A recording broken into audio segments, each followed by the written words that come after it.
I am welcoming you back again to this wonderful edition of our program today. You are honored to be here. My name is Chidi Ikenna Amobi. Let us ride. Today I'm going to tell you, I'm going to give you an advice that you may have not been, you may have been having issues with. Most people, when they have challenges, they remain defeated.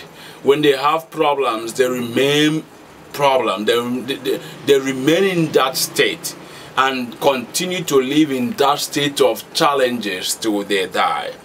One thing that you will see in life is challenge. One thing that you will never run away from is challenge. No matter how it is, no matter how big it is, no matter how small it is.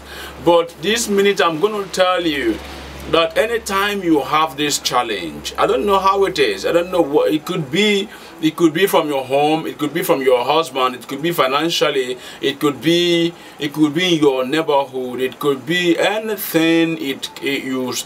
Anything you encounter. It could come as your challenge, you know. Every living person has a particular cross to carry at any point in time. But when you understand that this cross you are going to carry or you are carrying is not meant to kill you but to strengthen you, you'll be strengthened and you'll be working. In as much as it's painful, but the pains, you will not really, you make yourself not to really feel that a pain. Don't give it much thought, don't give it much concern. In as much as you know it's really painful. I understand everybody passes one challenge or one time or the other. So whenever you are passing a challenge, whenever you fall on the ground, don't remain on the ground. Stand up, dusting yourself and move on. You know, stand up, dusting yourself and move on, because that is what you are seeing at that time. Every other person, the next person you are discussing your challenges with, do you know the challenges he or she is passing at that time? The life is not always a bed of roses. So what I'm telling you right now is, anytime you have a challenge, don't just believe in discussing it with with men.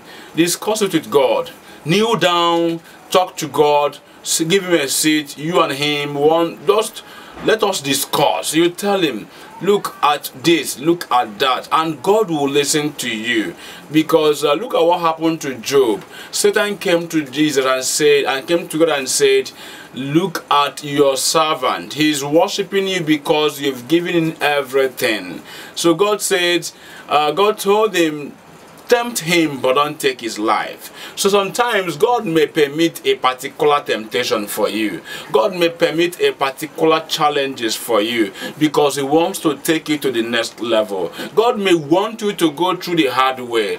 God may want you to really pass through the hard way, to really become who you want to be through the hard way. God may even make you to lose everything you have. God may even want you to really lose, you know, God works in a mysterious ways. He might want you to have issues with your husband, to have issues with your family, to have issues with anyone you come in contact with, so that at the end of the day he will show himself in his fullness, you know. So God might have a particular way he wants to do some things with you. So whenever you are having that challenges, don't ever say God, you are God. Don't ever blaspheme.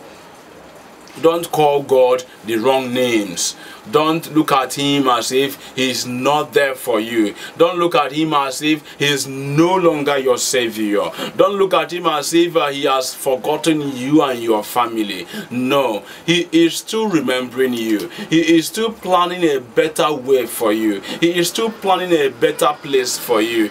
Did you know what he says? He said, I am going to make you better. He says, he seek you first the kingdom of of God and his righteousness, and every other thing shall be added unto you. Maybe he wants to correct you. Maybe he wants you to turn around. He wants you to understand what you are doing. He wants you to understand that your life is not giving him the glory. Your life was not, that you are living a life that is not meant for you. That is what he wants you to understand. But there's no way he can talk to you if he doesn't take what he has given to you. If he takes that particular thing he has given to you, it could be your happiness, it could be your money, it could be anything. One thing he has given to you that really makes you so happy, he just take it for a while and leave you, and you seek for his face. Most people seek the face of God when they are having challenges. But remember that God says, pray in season and out of season, you know. But most people only pray in, would I say, in season when they are better off. Most of them, they forget that it was God that really did all these things. It is God that is really doing all these things for them. So when they have that wonderful time, they forget God. But the only thing God will do is just to make you cry, to make you ask one or two questions, to make you turn around, to make you think twice, to make you know that he is your creator, to make you understand that he made you who you are. So what you do whenever you have a challenge is to go close to God, kneel down before him, call him, tell him I am sorry, and ask him to show you where you have gone wrong. You know, most people are on the ground, and most people, when they have challenge, they say there's no God.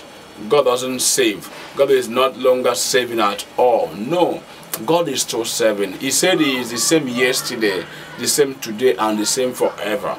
So whenever you are hit with a particular kind of challenge, don't, even if you are going to cry, but don't curse God. Understand that God is watching. Take it as if God is just testing you. When I sometimes have challenges, I ask myself, what have I done wrong? I know I've done something wrong. I begin to trace back my life.